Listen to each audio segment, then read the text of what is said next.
January marks Cervical Cancer Awareness Month, a global opportunity to shed light on one of the most preventable yet still life-threatening cancers affecting women worldwide. Today, we aim to move beyond statistics and address the science, the prevention, and the real impact of cervical cancer on women's health.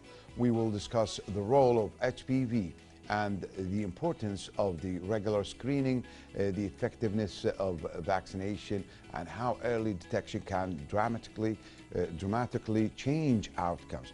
To guide us through this critical conversation, we are joined by our host, our guest, Dr. Waleed Aljassar, gynecological oncologist, fellow of American College to the obstetrician, and a gynecologist fellow of the Royal College of Surgeons of Canada. It's really a pleasure to have you, Doctor, and good morning, Kuwait. Good morning to you. Assalamu alaikum, and good morning to you and to the dear viewers, and thank you so much for the invitation and to elaborate on this important topic. Actually, I always have this problem with the terminologies in the medicine and medical school always, you know, so it's gynecology. Correct. It's always these letters next to each other make some pronunciation a bit difficult. Exactly. There's the gynecological and the obstetrician and gynecologist, so it's a gynecological oncologist. So that's so no worries. That's the puzzle, Doctor. No good to see you, Doctor. So definitely January is recognized as a Cervical Cancer Awareness Month from a medical and public health perspective. Why is dedicating a full month for this disease so important? Well, at the beginning, cervical cancer is one of the rarest diseases that are able to be detected and recognized before the disease and before even the cancer happens. Okay. Being important and being allocated a month of awareness, it's worldwide. It's every 2 minutes a woman dies from cervical cancer, which is a huge figure if we think about it as a worldwide. And that's the main reason why it's not only the 1 month, it's always important to elaborate and to educate. And your role as the media is a major role to elaborate and to deliver the message to the public. So that's the reason behind it, why it is important. For our viewers, how would you explain cervical cancer in simple but accurate medical terms? All right, okay, so cervical cancer, as you mentioned at the beginning, it's the HPV, the human papilloma virus. It's a special virus. That virus would cause cervical cancer. This association between cervical cancer and human papilloma virus goes back to the 1980s. Okay, a Dutch or a German scientist described this correlation, and they were not really fulfilling the belief in it.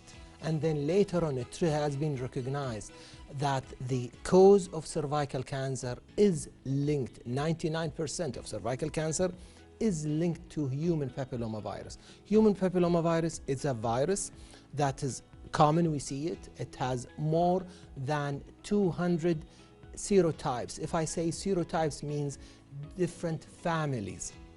So each family would affect different part of the body, and each family can affect human as well as animals. So there are certain serotypes or certain, if I may call it, families or tribes that can cause and affect cervical cancer.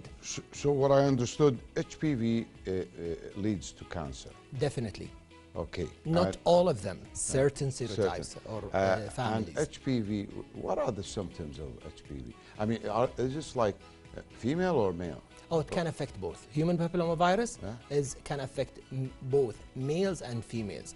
And I take this opportunity, being on our KTV2, is encouraging the vaccination against the human papilloma virus, which would protect against cancer in women as well as protecting cancer in men. Oh. Yes, we don't have cervix yet to protect against genitalia cancer.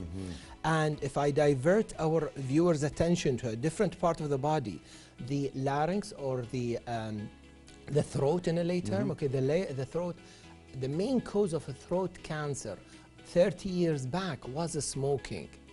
Yeah. Okay, and now it is the main cause of the throat cancer is human papillomavirus. Hence, the vaccine that we will elaborate more about it later on today is important for women as well as men. Men, good. So basically, what are the main risk factors associated with cervical cancer, and which groups of women are considered most vulnerable? Okay, cervical cancer is common. Okay, it affect women in different age group. There are no certain groups of women that are more vulnerable to the disease. We see it in their 20s, we see it in their 30s, we see it in their 40s, we see it in their 50s, and we see it in their 60s. Okay, it used to be in a certain age group. Now we see it all over age spectrum. So that's why we always encourage women to have a regular pap smear. A pap smear refers to the scientist Papinicolaou. In 1940, he recognized these cells. They are among the cervix, where we look for abnormality.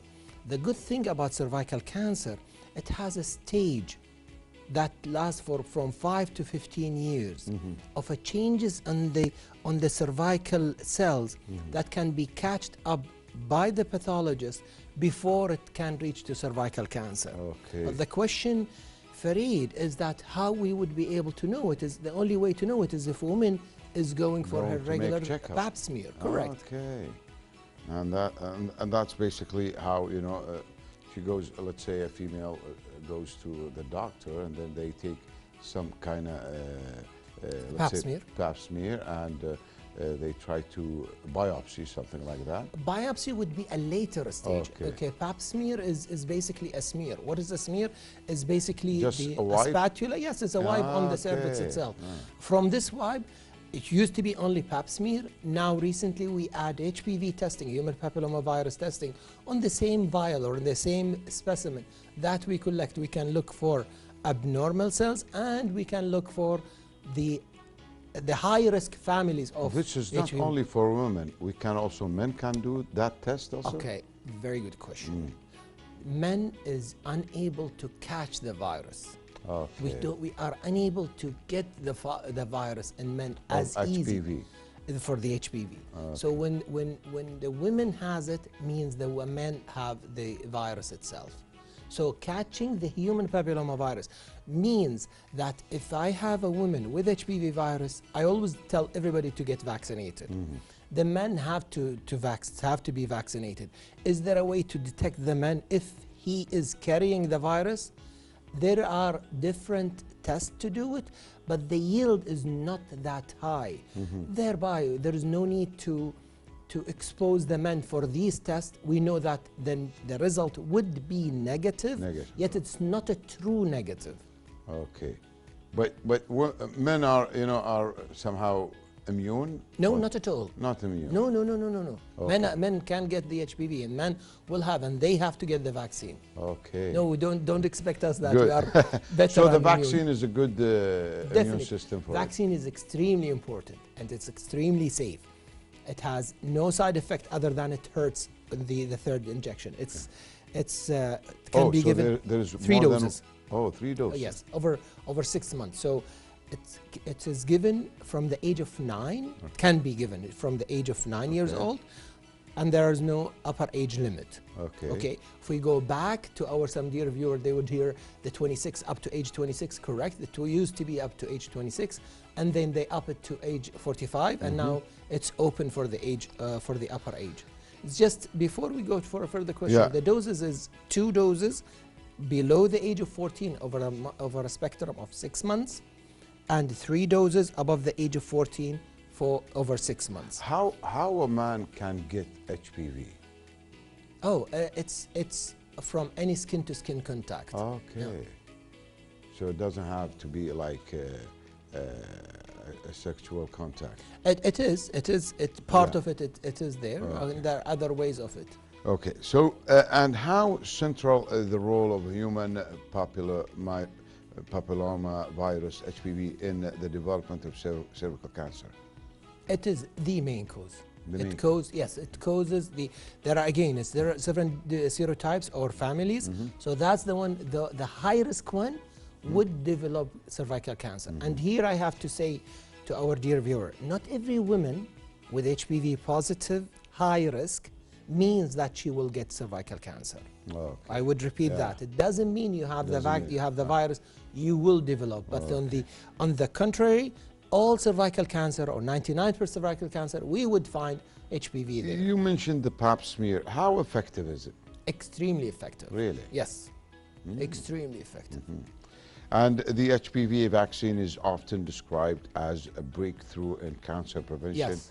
And how safe and effective is it based on current scientific evidence? It's extremely safe. It's been there in the market for now 18 to 20 years. Okay. One of the first country or continent applied the vaccine countrywide or continent-wide was Australia. And they noticed a dramatic drop on genital warts. Okay. Genital wart is not cancer, but it's caused from the same family, the human papilloma virus. Genital Warts. warts. Okay, Yes. so small pimples. Correct. Okay. Okay, it's the same family that caused. And they found a dramatic drop in the genital because the vaccine to protect against cancer as well as the genital warts. Okay, nice. So if cervical cancer is detected early, what are the treatment options and survival outcomes? Okay, if we detect it early, means in early stages, the surgical role is the option to be given, and the survival rate is very high. Once it's in advanced stages, the surgical role have no role in it. Okay, we cannot do surgery for those patients. We give them radiotherapy with a dose of chemotherapy, and the outcome usually they respond well to it.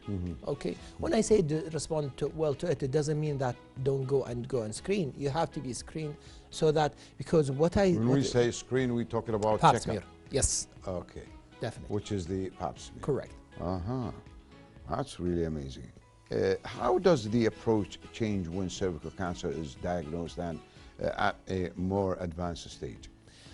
When we find it in an advanced stage, what happens with the cervical cancer, it's usually tried to move, what we call it as a medical term, metastasize in a local area. And when it's in local area, the main structure near the cervix in a female is the ureters, and the ureters are the tube that are connecting the kidneys to the bladder. So when it blocks the kidneys, it can affect, and that's why when I started this interview, we said that every 2 minutes, it's called silent killer. Because once it blocks the kidneys, the patient it doesn't block it like a renal stone where the patient will feel excruciating pain. It's just a small, slight blockage, and thereby it just blocks the ureter, and then the patient would die because of the blockage of the kidneys. Oh, God forbid this is. Yeah. Yeah, definitely. I mean, it's great. We don't see it that often. Exactly. Yeah. But it's true, doctor. It's not a joke, you know. Not at all. Once and even males and females needs to make these kind of checkups, you know, every once in a while. Definitely. And in some societies, cultural stigma can affect women's willingness to seek screening or vaccination. How can healthcare professionals address this challenge? You know, we see there are in every society there are people anti-vaccine, and this is not in Kuwait, that is worldwide, and we have to respect their choice. But they have to know that vaccine have a role.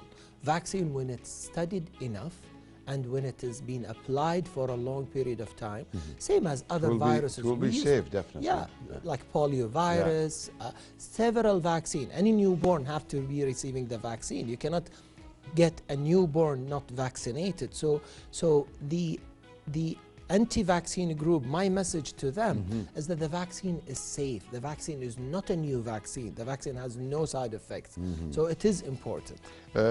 Doctor, unfortunately we are out of time, but I just want you know, if you have any last message for our viewers. My last message is go and get screened and go and get vaccinated. Vaccination doesn't mean you stop screening, so just go. Is it free or we have to pay for that, the vaccine? The vaccine is now for Kuwaitis are free. Free, yeah. good. So we can go where? To polyclinics. Yeah. Polyclinic. Doctor, it's really a pleasure. Thanks for enlightening us, you know, in such things, you know, in our life. Definitely we need these kind of advices. Thank you very much. Thank you. Thank you so much, and thank you for the invitation. All thanks and appreciation to our guest, definitely Dr. Waleed Aljassar, gynecological oncologist, FACOG and FRCSC. Thank you very much. Dear viewers, we'll go for a break. Please stay tuned and we'll be back.